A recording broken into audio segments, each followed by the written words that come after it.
2025. I'm happy that you all are here today. It is 5:37 p.m. Eastern Standard Time, and I am Paviel G, your host, and I welcome each and every one of you all to War Notes. Welcome back to War Notes if you've already been here before, but if you are new here, welcome. And here on War Notes, we bring you not only truth, but we bring you clarity and updates that actually matter. And if you haven't subscribed already, please do so now and share this broadcast with someone who needs to hear real talk on an old school platform. Today, we are covering war updates around the globe, key U.S. headlines, the Comey indictment, and what that could mean for free speech and government power over the next decade. And later, I will share 3 weekend recipes you can make affordably when prices are through the roof. So let's go ahead and dive in, you folks. And we will start our news broadcast within 30 seconds.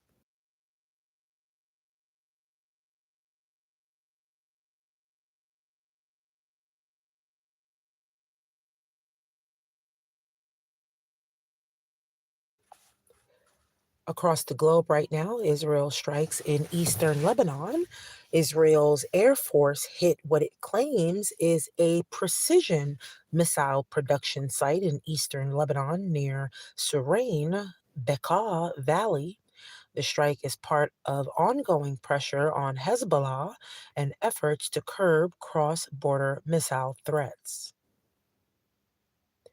Russia accuses NATO and the EU of waging war. At a recent foreign ministers' meeting, Russia's Lavrov accused NATO and the EU of engaging in, quote, real war, end quote, through their support of Ukraine. He says the combat is not just in Ukraine, but across Europe. Russia helping China target Taiwan, documents reveal military cooperation. Russia is equipping and training Chinese airborne units, supplying light vehicles, anti tank weaponry, and command systems, all seen as preparation for possible escalation in the Taiwan Strait. That's according to the Washington Post and 3 other reputable sources.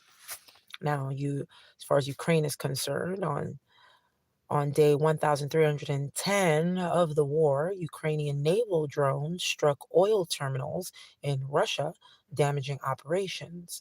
A drone was intercepted near a Ukrainian nuclear plant perimeter.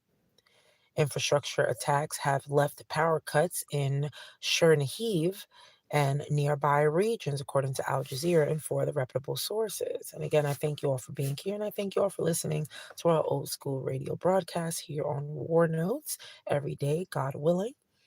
Now, the Crimean Bridge explosion is revisited in June 2025.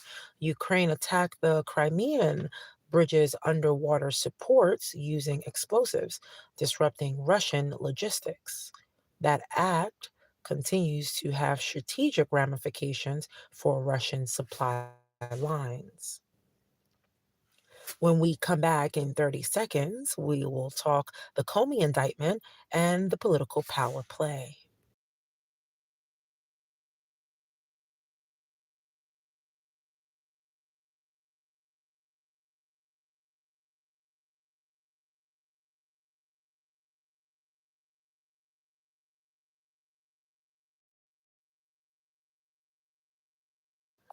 Former FBI Director James Comey has been indicted on charges of false statements and obstruction regarding his 2020 Senate testimony.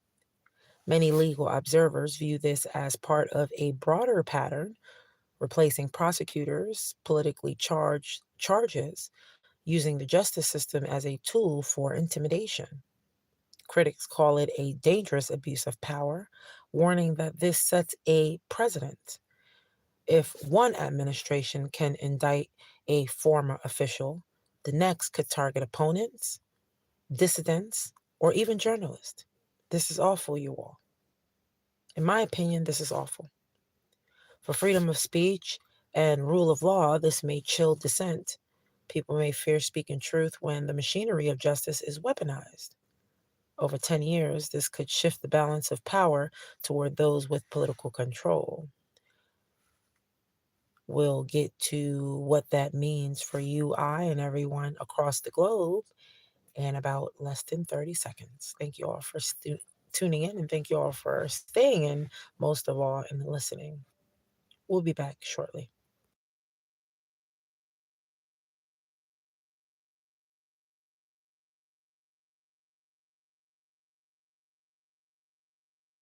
Now, what does this mean for all of us across the globe?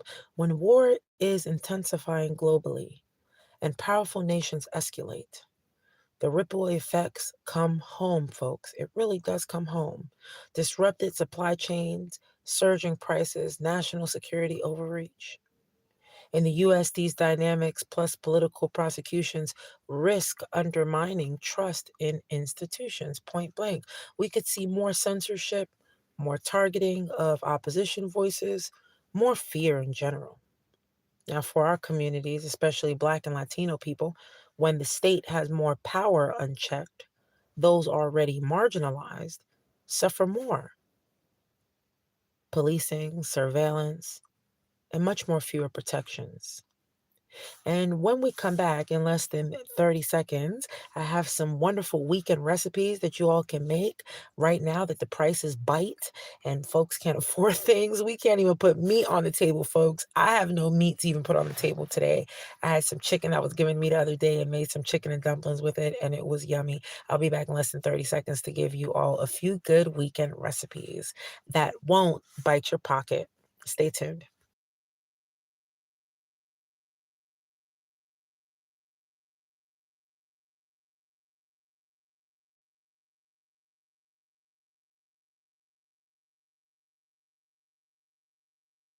Now, here are some three recipes that I have for you all that you all I think will love.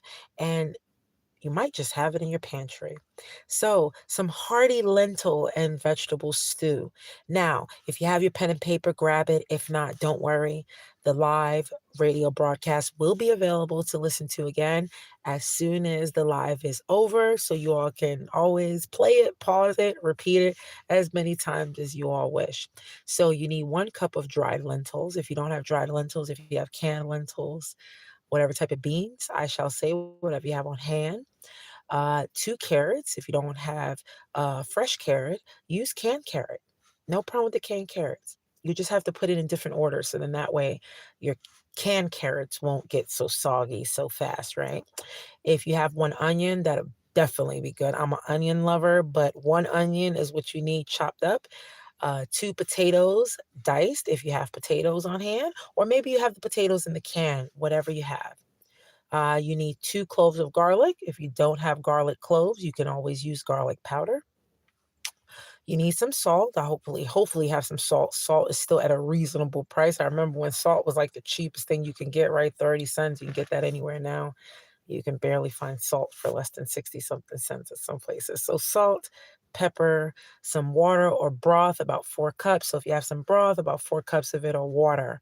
Now, optional, if you have a small amount of leftover meat, then you can also add that to this stew.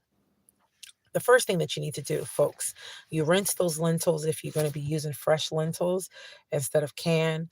Either way, just rinse it if you wish to do so. Cook the way you want. I'm not in your home. You are in your home right now. You have to do things the way it's suitable for you. So rinse those beans, whatever you got going on, and in a pot, you want to saute some onion with a little bit of the garlic if you have garlic powder or a little bit of garlic clove, whatever you got. Go ahead and saute it with that onion. It's going to give it a nice, good aroma.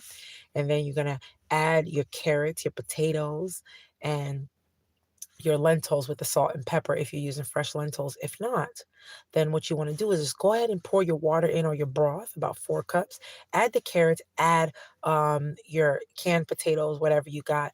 Use your common sense with this. If you're going to use fresh potatoes and you're not using canned potatoes, the fresh potatoes are going to take a little bit longer to tenderize, right?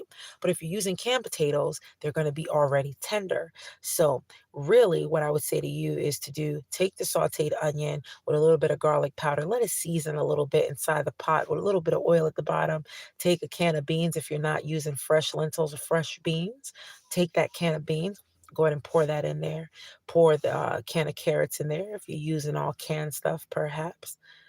Pour the carrots in there, pour the potatoes, put some salt and pepper, put the broth inside of there, and go ahead and just let it simmer. Let it simmer for about 20 minutes so all the flavors and the juices can get, you know, can work itself together and get a nice flavor going on, or tenderize whatever vegetables you may have in that dish. And then you can serve that with bread or rice. Now, the second recipe for tonight is cornmeal mush. Don't judge the title. Cornmeal mush with greens and onion. Now, what you need is 1 cup of cornmeal if you have it on hand. You need 3 cups of water or milk.